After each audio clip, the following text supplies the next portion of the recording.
ओम नमः शिवाय। मैं अंशुमान अपने चैनल में आप सबका स्वागत करता हूं। इस वीडियो में मैं आपको वृष राशि यानी टॉरस साइन का 2021 का राशिफल बताऊंगा। यह राशिफल वह लोग भी देख सकते हैं जिनके नाम का पहला अक्षर यानी पहला लेटर AVEOB से शुरू होता है, वह भी वृष राशि में ही आते हैं। तो अगर आपको अपनी राशि नहीं पता हो लेकिन फिर भी आप देख सकते हैं। राशि के अंत में मैं आपको इस राशि से जुड़ा हुआ एक अच्छा उपाय बताऊंगा, जिससे अगर आपको साल में कभी कोई समस्या आ रही हो तो आप उससे लड़ सकें, उसे दूर कर सकें। तो वीडियो कृपया अंत तक जरूर देखिए।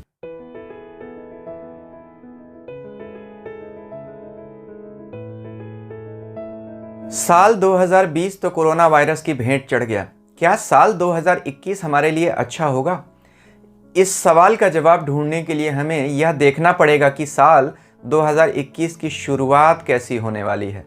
तो आप स्क्रीन पर जो कुंडली देख रहे हैं वह 1 जनवरी 2021 की रात की 12 बजे की है।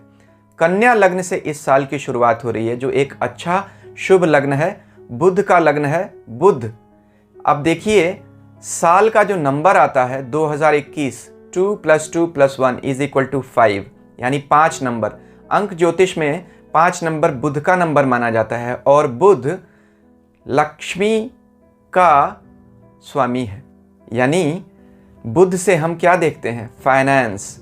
बुध से हम अर्थव्यवस्था देखते हैं, बुध से इकोनॉमी देखते हैं और व्यापार देखते हैं। वैसे भी बुध को विष्णु स्वरूप कहा गया ज्योतिष में। तो यह लग्न तो बहुत ही शुभ है। बुध जो लग्न का स्वामी है वह चौथे स्थान में बैठा हुआ है।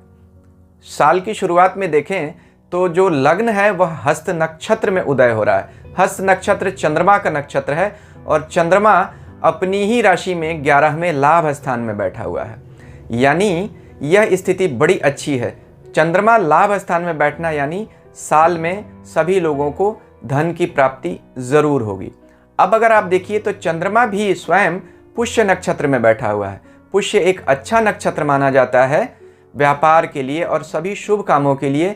यह शनि का नक्षत्र है। शनि स्वयं मकर राशि में बैठे हुए हैं। बुध को अगर देखिए तो बुध भी पूर्वाषाढ़ा नक्षत्र में बैठे हुए हैं, जो शुक्र का नक्षत्र है। कन्या लग्न के लिए शुक्र भाग्य के स्वामी बनते हैं। तो यहाँ नक्षत्रों की स्थिति, ग्रहों की स्थिति, राशियों की स्थिति बड़ी ही अच्छी दिख रही है। इसके अलावा साल की शुरुआत में ही मंगल भी अपनी ही राशि में बैठे हुए हैं। साथ ही साथ राहु और केतु अपनी अपनी उच्च राशियों यानी वृष और वृश्चिक में बैठे हुए हैं। तो ये जो 4-5 प्रमुख ग्रह हैं उनकी स्थिति बहुत अच्छी है और सभी नक्षत्रों की स्थिति अच्छी है। तो जैसा स्वस्ति वाचन मंत्र में कहा जाता है, तदैव लग्नम सुदिनम तदैव तारा बलम चंद्र बलम तदैव विद्या बलम दैव बलम तदैव लक्ष्मी पतयम तेम गृहम स्मरामी। यानी चंद्र का बल, तारा का बल, देवता का बल, विद्या का बल देख लीजिए। अगर लक्ष्मीपति की आराधना से, उनके नाम से सब शुरू करते हैं तो सब कुछ शुभ होता है। तो साल का शुरुआत का जो लग्न है लक्ष्मीपति का ही लग्न है और साथ में तारा का, नक्षत्र का, देवता का, चंद्रमा का, सबका बल बहुत अच्छा है। तो साल सबके लिए अच्छा जाना चाहिए। तो आइए देखते हैं कि पूरे साल हमारा जीवन कैसा चलेगा। यानी इस वीडियो में हम देखेंगे कि हमारा करियर, नौकरी, व्यापार की स्थिति कैसी रहेगी, पारिवारिक स्थिति कैसी रहेगी, माता पिता का स्वास्थ्य, पत्नी का स्वास्थ्य, पत्नी की वेलबींग, बच्चों का स्वास्थ्य, उनकी शिक्षा और हमारे धन की स्थिति पूरे साल कैसी रहेगी। एक बात बता दूं, अगर आप शादीशुदा नहीं हैं तो सिर्फ आपको अपनी ही राशि का विचार करना चाहिए। लेकिन अगर आप शादीशुदा हैं तो आपके पार्टनर की राशि पर भी आपको ज़रूर विचार करना चाहिए, क्योंकि पति पत्नी के कर्म और भाग्य आपस में जुड़ जाते हैं। शास्त्र कहते हैं कि हमारे पाप पुण्यों के साक्षी 14 विभूतियाँ होती हैं। कौन? सूर्य, अग्नि, आकाश, वायु, इंद्रियां, चंद्रमा, संध्या, रात, दिन, दिशाएं, जल, पृथ्वी, काल व धर्म। यह 14 विभूतियाँ हैं। हमारी 12 राशियाँ होती हैं, उनमें 2 सूर्य व चंद्रमा जब घूमते हैं यानी 12 + 2 14, तब हमें अपने पाप पुण्यों का फल मिलता है। तो यह फल पति पत्नी दोनों को मिलकर भोगना पड़ता है। इसीलिए दोनों की कुंडलियों का साथ में विश्लेषण जरूर करना चाहिए। साथ ही यह भी देख लीजिए कि जो ग्रह फल हमें मिलते हैं वह महादशा, अंतरदशा व गोचर के हिसाब से मिलते हैं। तो यह वीडियो मैं गोचर के हिसाब से बता रहा हूँ। आपको अपनी महादशा का ज्ञान ज़रूर होना चाहिए, वह भी देख लें किस ग्रह की महादशा चल रही है, उसके हिसाब से भी आपको फलों में चेंजेस हो जाएंगे। साथ ही यह भी देख लीजिए कि जिस ग्रह की महादशा चल रही है या आपकी राशि का जो स्वामी है वह जिस राशि में जाता है उस राशि में आपकी जन्म कुंडली में सर्वाष्टक वर्ग में कितने बिंदु पड़े हुए हैं। अगर 4 से ज़्यादा बिंदु हैं तो अच्छा फल होगा, 4 से कम हैं तो समस्याएं आएंगी। यह तो वो लोग विचार करते हैं जिनको कुंडली की थोड़ी जानकारी है ज्योतिष की। जिनको नहीं जानकारी है वो आराम से सिर्फ राशिफल सुन सकते हैं, कोई विचार विशेष करने की आवश्यकता नहीं है, क्योंकि यह फल तो कमोबेश सबको मिलने ही हैं। अगर आपको यह वीडियो पसंद आ रहा है तो कृपया मेरे चैनल को सब्सक्राइब कीजिए और सब्सक्रिप्शन बटन के साथ लगी घंटी को ज़रूर दबा दीजिए। वृष राशि वालों के लिए साल 2021 अच्छा जाने वाला है। हालांकि ऐसी बात नहीं है कि समस्याएं नहीं आएंगी, वह तो आएंगी। यह भी डिपेंड करता है कि आपकी महादशा कैसी चल रही है। लेकिन अगर आप ओवरऑल देखें तो जो ग्रहों की स्थिति है वह अच्छी दिखाई दे रही है। राशि पर आपके पूरे साल राहु का ही गोचर रहेगा, यानी राहु वृष राशि में पूरे साल रहने वाले हैं। अब देखिए, वृष राशि को राहु अपनी उच्च राशि मानते हैं, महर्षि पराशर ऐसा कहते हैं। तो वृष राशि का राहु बहुत अच्छा फल देता है। तो आपके लग्न के ऊपर से ही राहु का गोचर हो रहा है। देखिए, राहु एक ऐसा ग्रह है जो देने पर आए तो दुनिया का राजा बना दे, इसीलिए इसे कलयुग का राजा भी कहते हैं। लेकिन यह कंफ्यूजन का प्लैनेट है। धुआं है ना, तो जैसे धुआं कहीं टिकता नहीं, इसी तरह से राहु वाले लोगों का दिमाग कहीं टिकता नहीं है। यह एक बड़ी समस्या है और एक चैलेंज है। अगर वृष राशि वाले लोग इस साल अपने मन के भटकाव को रोक सकें तो राहु फिर उनको बहुत बड़ा लाभ देगा, बहुत बड़ा धन देगा। क्योंकि लग्न में उच्च का राहु, महर्षि पराशर और भृगु ऋषि कहते हैं, बहुत बड़ा राजयोग क्रिएट करता है। इसी तरह देखें तो वृष लग्न के लिए शनि जो होते हैं वह योग कारक होते हैं, क्योंकि शनि आपकी कुंडली में 9वें और 10वें भाव के स्वामी बन जाते हैं। 10वां भाव और 9वां भाव यानी कर्म स्थान और भाग्य स्थान। और इस पूरे वर्ष शनि आपके भाग्य स्थान में ही यानी मकर राशि से ही गोचर करेंगे। तो भाग्य में शनि का होना और वहाँ गुरु के साथ होना और गुरु की 5वीं दृष्टि लग्न पे, भाई वृष राशि वालों के लिए साल अच्छा जाता हुआ दिखाई दे रहा है। हाँ, राहु का लग्न पे बैठना और केतु का आपके पत्नी स्थान में 7वें भाव से गोचर करना यह ज़रूर दिखाता है कि पति पत्नी के संबंधों में कुछ मनमुटाव, कुछ खटास आ सकती है। अपनी पत्नी या पति से आप व्यर्थ के विवाद से बचें। उनकी सेहत को लेकर भी आपको समस्याएं झेलनी पड़ सकती हैं। लेकिन अगर जीवन में देखें तो भाग्य का साथ ज़रूर मिलेगा। भाग्य के स्वामी भाग्य के घर में बने हुए हैं। लंबी यात्राओं का योग बनता हुआ दिख रहा है। विदेश यात्रा, लीजर ट्रैवल, घूमना फिरना, ये सारी चीज़ें आपकी होती हुई वृष राशि वालों दिखाई दे रही हैं। परिवार में भी कुछ न कुछ मंगल कार्य बनने के योग हो रहे हैं। वाहन योग और घर योग जनवरी और फरवरी में अच्छा दिखाई दे रहा है। साथ में यह देखिए कि अप्रैल से लेकर अगस्त तक स्वास्थ्य में कुछ चिंता, खास तौर पर पेट के रोगों से बचने की ज़रूरत आपको है। अटका हुआ पैसा मिलने की संभावना है, क्योंकि राहु अचानक धन दिलाते हैं। लग्न में बैठा हुआ राहु और भाग्य स्थान में बैठा हुआ शनि, साथ में ही 5 अप्रैल के बाद गुरु का जो गोचर है वह आपके कर्म स्थान में होगा। तो कर्म में और धर्म में आपके 2 बड़े ग्रहों का गोचर होना और राहु केतु की अच्छी स्थिति यह दिखाती है कि कोई अचानक का लाभ हो सकता है। हाँ, वृष राशि के जो बच्चे हैं या वृष राशि वालों के जो बच्चे हैं उनके लिए साल की शुरुआत में ही सेहत की खराबी दिख रही है, क्योंकि इनके लिए सूर्य और बुध का योग बनता हुआ दिखाई दे रहा है, जो अच्छी स्थिति नहीं है। एक बात का और ध्यान रखिए, वृष राशि का स्वामी शुक्र होता है। शुक्र इस साल 16 फरवरी से लेकर 17 अप्रैल तक यानी पूरे 61 डेज अस्त हैं। तो आपके राशि स्वामी का अस्त होना अच्छी बात नहीं है। जब भी राशि स्वामी अस्त होते हैं तो जीवन में उथल पुथल मचने लगती है।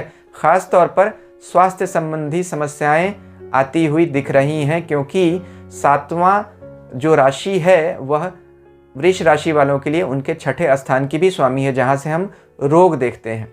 तो कृपया फरवरी, मार्च, अप्रैल इन महीनों में स्वास्थ्य से संबंधित समस्याओं से आपको बचकर रहने की ज़रूरत है। व्यापारियों के लिए साल के बीच से लेकर साल का अंत बहुत अच्छा होता हुआ दिखाई दे रहा है। जो लोग शेयर मार्केट का काम करते हैं, कमीशन एजेंसी का काम करते हैं, इंश्योरेंस सेक्टर में हैं, उनके लिए बहुत ही अच्छी स्थिति दिख रही है इस साल। हाँ, साल की शुरुआत में वृश्चिक में ही बैठकर शुक्र अपने लग्न को देख रहा है, यानी कि साल की शुरुआत में शुक्र आपके 7वें स्थान में ही बैठा हुआ, पति पत्नी के स्थान में, यानी विवाह स्थान में। तो शादी होने के प्रबल योग दिखा रहा है साल के शुरू में ही, और लग्न पर उसकी अपनी ही राशि पर दृष्टि लग्न को बल दे रही है, तो लग्न बली हो गया। तो यह स्थिति बहुत अच्छी दिखाई दे रही है। तो जीवन साथी के स्वास्थ्य को लेकर समस्या, कुछ काम धंधे में कन्फ्यूज़न, और उसकी वजह से मौके जो हैं वो हाथ से निकल जाना, और कहीं ना कहीं अपने ही किसी न किसी गलत डिसीजन से होने वाला नुकसान, जो फरवरी, मार्च, अप्रैल में जो 61 दिन जो मैंने बताया जब शुक्र अस्त होगा, उसमें यह समस्याएं आती हुई दिख रही हैं। वृष राशि वाले लोगों के लिए, हालांकि किसी भी राशि के लिए बात कही जा सकती है, सिर्फ वृष क्यों, वृष तुला का तो मालिक शुक्र होता ही है। देखिए, जब शुक्र अस्त होता है तो शुक्र तारा अस्त होने पर शादी नहीं होती है, विवाह निषिद्ध है। शुक्र और गुरु अस्त होने पर शादी नहीं हो सकती है। तो फरवरी से लेके जो अप्रैल का जो समय है, जो 61 डेज का, उसमें शुक्र अस्त है। तो वृष राशि वालों के लिए शादी विवाह बिल्कुल नहीं करना चाहिए, किसी भी राशि वालों के लिए नहीं करना चाहिए। वृष राशि वालों को सिर्फ शादी विवाह ही नहीं, इस दौरान कोई नया घर, कोई नई गाड़ी भी लेने का विचार त्याग देना चाहिए, क्योंकि भूमि, भवन, मकान, वाहन और हर तरह के सुख सुविधा को शुक्र ही दिखाते हैं। तो राशि स्वामी का अस्त होना दिखाता है कि आपको इस समय किसी भी नए इन्वेस्टमेंट से बचना चाहिए। अब देख लेते हैं कि राशि स्वामी शुक्र पूरे साल किन किन राशियों में गोचर करेंगे, उन राशियों में, उन महीनों में हमें क्या फल मिलने वाले हैं। आइए देखते हैं। साल के पहले 4 दिन यानी 4 जनवरी तक शुक्र वृश्चिक राशि में बैठे हैं। 4 जनवरी को शुक्र धनु राशि में चले जाएंगे। वहां से वह शुक्र आपको 28 जनवरी को मकर राशि में जाएंगे। मकर राशि में शुक्र भाग्य स्थान में गोचर करेंगे, जहां गुरु और शनि बैठे हुए हैं। तो यह स्थिति सबसे अच्छी होने वाली है वृष राशि वालों के लिए। 28 जनवरी से लेकर 21 फरवरी का भाग्य का साथ मिलेगा, धन कमाने के मौके बढ़ेंगे, और ओवरऑल कहीं लंबी यात्रा, किसी घूमने फिरने का योग तो ज़रूर दिख रहा है। परिवार में भी कुछ खुशियां, कुछ फंक्शन होते हुए दिख रहे हैं। यहाँ से शुक्र 21 फरवरी को कुंभ राशि में चले जाएंगे। लग्नेश का 10वें भाव से गोचर करना, जो 10वां भाव क्या है, 10वां भाव कर्म स्थान है। कर्म स्थान पर लग्न के स्वामी का आना कर्म में बड़ी उछाल दिखाता है। हालांकि उस समय भी शुक्र अस्त तो हो जाएंगे, तो सावधानी यही रखनी है कि कोई रैश डिसीजन नहीं लेना है। तो यहाँ शुक्र 17 मार्च तक रहेंगे। 17 मार्च को शुक्र मीन राशि में चले जाएंगे। मीन राशि में वह उच्च के माने जाते हैं। तो लग्नेश आय भाव में उच्च का होना, यानी इनकम में बड़ी उछाल। तो वहाँ से शुक्र 10 अप्रैल तक मेष में ही जाने से पहले रहेंगे। मेष राशि में 10 अप्रैल को चले जाएंगे, जो आपके 12वें स्थान की राशि है।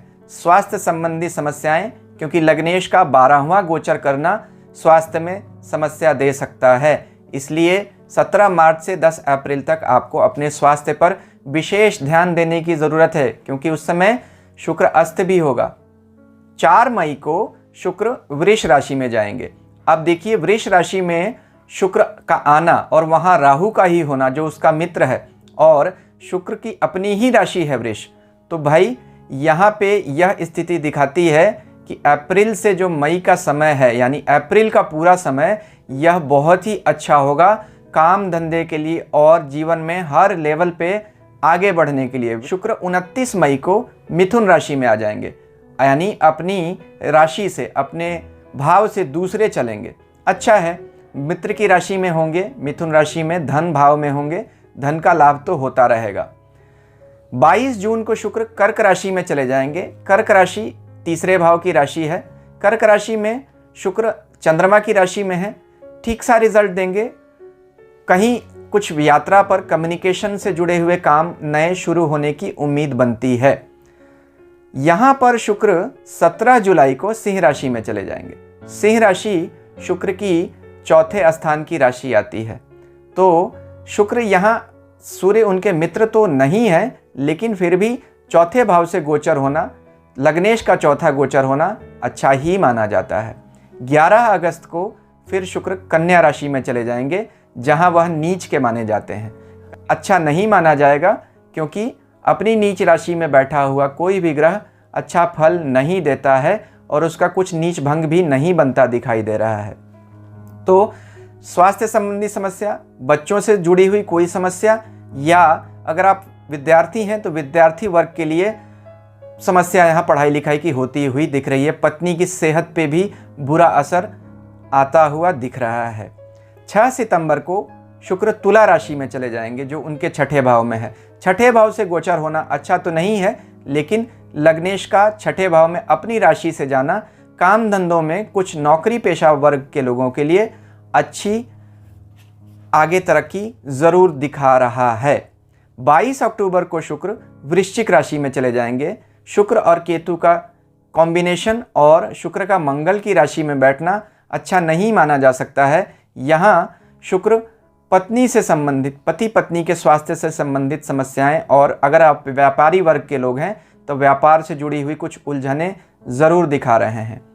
30 अक्टूबर को शुक्र धनु राशि में चले जाएंगे, जो आपकी अष्टम स्थान की राशि है। लग्नेश का 8वां गोचर करना कहीं से भी अच्छा नहीं माना जा सकता है, तो यह स्थिति जरूर आपकी चिंताजनक दिखाई दे रही है। यहाँ से फिर शुक्र 8 दिसंबर को मकर राशि में चले जाएंगे। जैसे साल की शुरुआत में 28 जनवरी को हुए थे, वैसे ही साल के अंत में भी 8 दिसंबर को मकर राशि में चले जाएंगे, जहां वह अपने परम मित्र शनि के साथ बैठेंगे। तो लग्नेश का भाग्येश के साथ संबंध होना साल का अंत का महीना दिखा रहा है कि बहुत ही अच्छा जाएगा। तो वृष राशि वाले लोगों के लिए यह पूरा साल वैसे तो अच्छा रहेगा, लेकिन कुछ मौक़ों पर बहुत चुनौतियां भी आती हुई दिखाई दे रही हैं। ख़ास तौर पर जीवन साथी के स्वास्थ्य से संबंधित चुनौतियां आती हुई दिख रही हैं। किसी तरह के झगड़े लड़ाई से, मुकदमे से बचकर रहने की भी ज़रूरत है।